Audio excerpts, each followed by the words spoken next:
नमस्कार मु जॉनी आपण मानकु स्वागत करछि मो चैनल जॉनी वर्ल्ड को। आपण माने जानिथिबे ओडिसा रे बहु प्राचीन मंदिर मान रहिछि एवं प्राय सबु मंदिरर निज निजर हिस्टोरिकल इंपोर्टेंस मध्य रहिछि, किंतु बहु मंदिरर विशेषत्व और इतिहास लोकलोचन को आसी पारि नाही।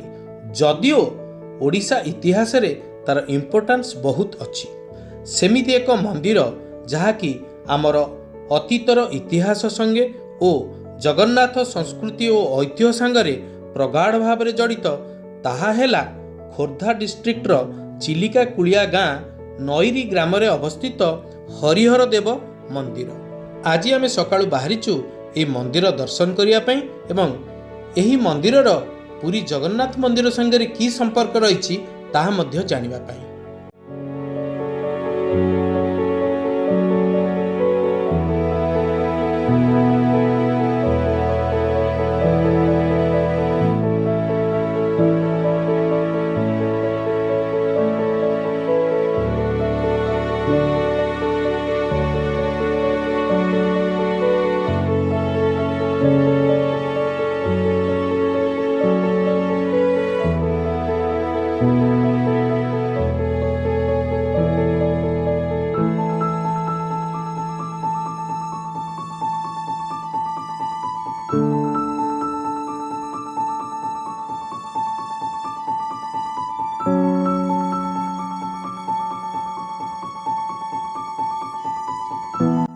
भुवनेश्वर ठारू बालुगा पर्यंत 80 किलोमीटर बाट NH5 रे आसिला परे नाचुणी छक ठारू बाँ पटे प्राय 5 किलोमीटर गला परे आमे आसी आज पहुँचलु हरिहर देव मंदिर पाखरे। सामनार जहाँ देखुचंती यह है हरिहर देव मंदिरर गेट एवं एई बाटे आमे हरिहर देव मंदिर पाखरे जाई पहुँचबू।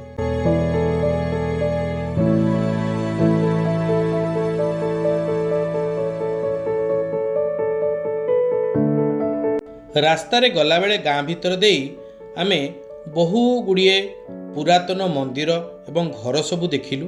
आपण माने भी देखि पारथिबे। ता माने इथरु जणा पड़ुची एठिकार इतिहास बहुत पुराना। आपण माने भी देखिले जानि परिबे एठिकार पुराना घर मंदिर एवं बहुत किछि अछि जहाको देखिला परे आपण भाबिबे जे ए जगाटी एक्चुअली किछि ऐतिहासिक बा पुरातन संस्कृति को जाबुड़ी धरिछि। गाँ भितर थिबा अणाओसारिया रास्ता देकी आमे किछि समय मध्यरे आसी पहुँची गलु मंदिर पाखरे। मंदिर पाखरे पहुँचला परे आमे गाड़ीर पार्किंग एरिया देखिकी गाड़ी पार्क कलु। सेठी बढ़िया पार्किंग एरिया भी होइछि। आम गाड़ीटा को आमे पार्क कर सारी आमे मंदिर आड़ को चलिलु मंदिर दर्शन करबा पई। सामनारू आपण देखिले जानि परिबेनी हठात जे मंदिर एते पुराना एवं यार गोटे किछि इतिहास अछि बोली, किंतु सेठी कांथरे पत्थर रे तयारी गोटे फलक देहरे यार जहाँ इतिहास लिखा आइछि ताको पढ़ला परे आपण जानि परिबे जे यार इतिहास केते पुराना आउ पुरी जगन्नाथ मंदिर संगे यार संपर्क केते निबिड़ता।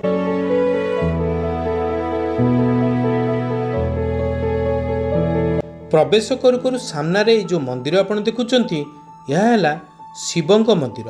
आउ बाम दिगरे जो मंदिर आपण देखुचंती यह है नृसिंहनाथ मंदिर। आउ ए दुई मंदिर को नहीं एवं ए दुई ठाकुर को नहीं यार नाम है हरिहर मंदिर बा हरिहर देव मंदिर।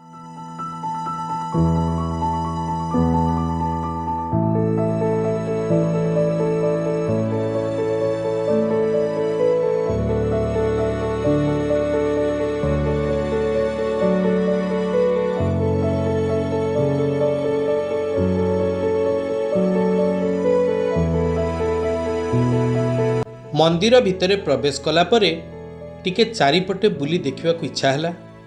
मंदिरर परिष्कार परिच्छन्न प्रांगण बहुत भल लगिला। सफासफी उपरे भल भाव ध्यान दिया जाइछि। सुंदर एवं बहु पुराना कारुकार्य एवं निखुण भाव गढ़ा जाइथिबा मंदिर दुईटी को देखिले लागुछि जेमती काली तयारी हला परे।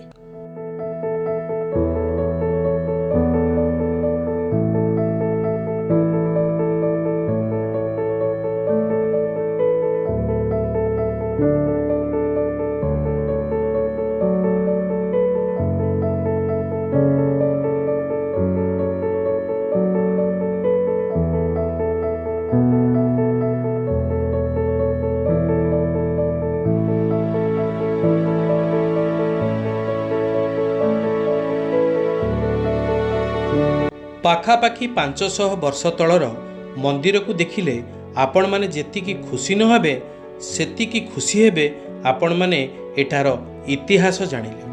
1732 ମସିହାରେ ଯେତେବେଳେ ମହାରାଜ ରାମଚନ୍ଦ୍ର ଦେବ ଦ୍ୱିତୀୟଙ୍କୁ ତକି ଖାଁ ବାରବାଟୀ ଦୁର୍ଗରେ ନଜରବନ୍ଦୀ କରି ରଖି ପୁରୀରେ ଜଗନ୍ନାଥ ମନ୍ଦିରକୁ ଆକ୍ରମଣ କରିବାକୁ ଗଲା, ସେତେବେଳେ ରାଜାଙ୍କ ଆଦେଶ କ୍ରମେ ମହାପ୍ରଭୁ ଜଗନ୍ନାଥ, ବଳଭଦ୍ର ଓ ସୁଭଦ୍ରାଙ୍କୁ ଚିଲିକା ବାଟେ ଆଣି ବାଣପୁରର ନଈରି ହରିଶ୍ୱର ବା ଆଜିର ହରିହର ଦେବ ମନ୍ଦିର ମଧ୍ୟରେ ଲୁଚାଇ ରଖାଗଲା। ଏଠାରେ ତିନି ଠାକୁର ପ୍ରାୟ 1 ବର୍ଷ ଯଥା 1732ରୁ 1733 ପର୍ଯ୍ୟନ୍ତ ଅବସ୍ଥାନ କରିଥିଲେ। ସାମ୍ନାରେ ये जो गोलाकार मंडप आपण मैंने देखुचंती, एहिठारे ही तिनी ठाकुरंकु रखी पूजा अर्चना करा जाउथला।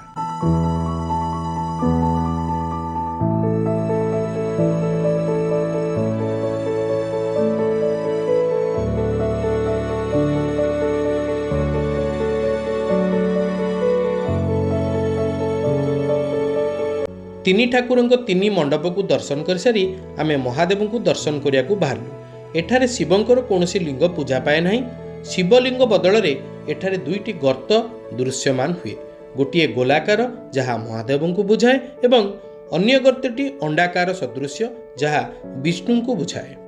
मंदिर भितर की कैमरा अलाउ नहीं, सेथिपई आमे ठाकुरंक कौनसी फोटो मंदिर भितर उठाई पारिनु, किंतु जहाँ आमे बाहर उठैछु जो भलिया कलाकृति एवं मूर्ति आपण माने बाहर देखिबे ताहाकु देखिले आपनको बहुत खुशी लागिबो एवं एठिकार ऐतिह्य एठिकार इतिहास विषय आपण जानिले आपण आहुरी भी खुशी हेबे। ए मंदिर विषय मु जेतिकी जानिथिली सेतिकी एठी जणेयाकु चेष्टा करछि। आपण मानकु भलो लागिथिबो। जदि मो वीडियो आपनको भलो लागे दया करी लाइक, सब्सक्राइब एवं शेयर करंतु। पुणी देखा हबो आ गोटे एपिसोड रे। नमस्कार।